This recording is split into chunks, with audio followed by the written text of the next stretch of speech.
Hi, welcome to another episode of Catch This. My name is Trudy Ray.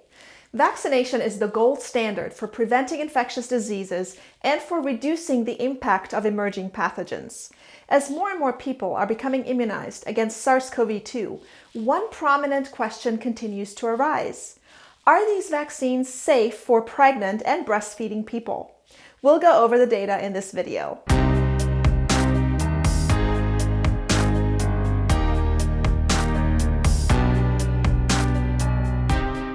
What is concerning is that none of the clinical trials for SARS-CoV-2 vaccines included pregnant or lactating subjects.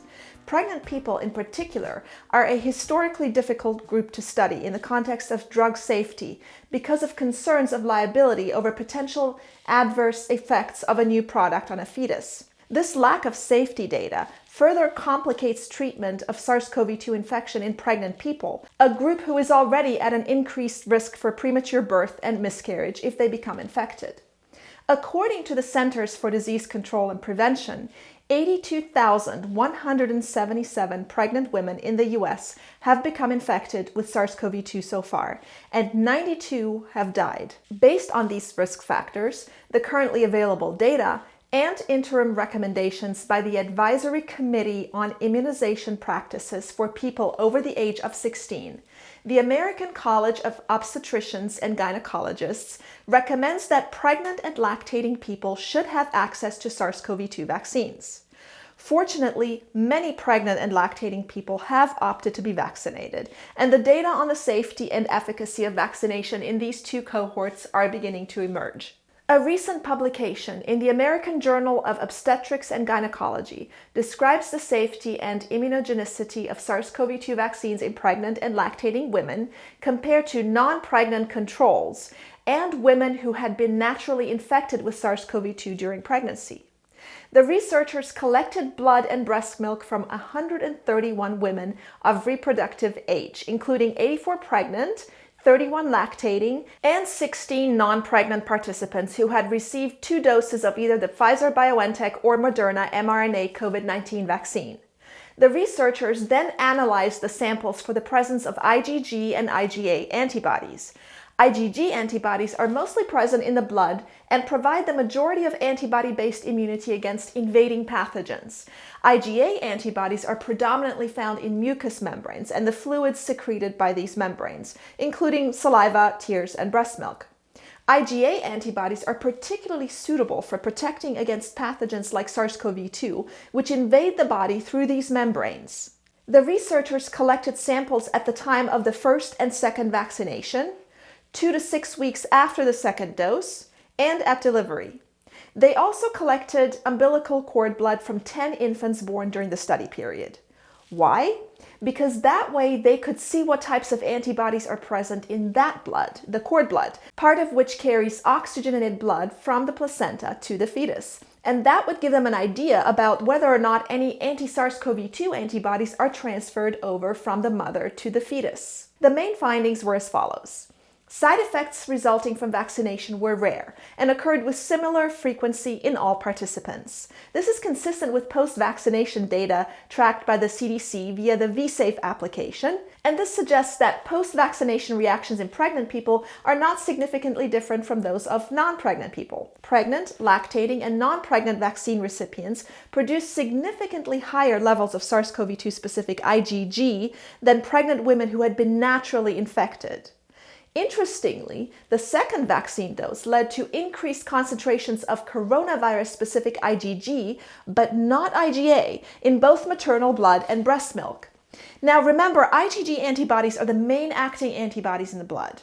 IgA antibodies are mostly present in mucous membranes and in the fluids secreted by those membranes, like breast milk, for example.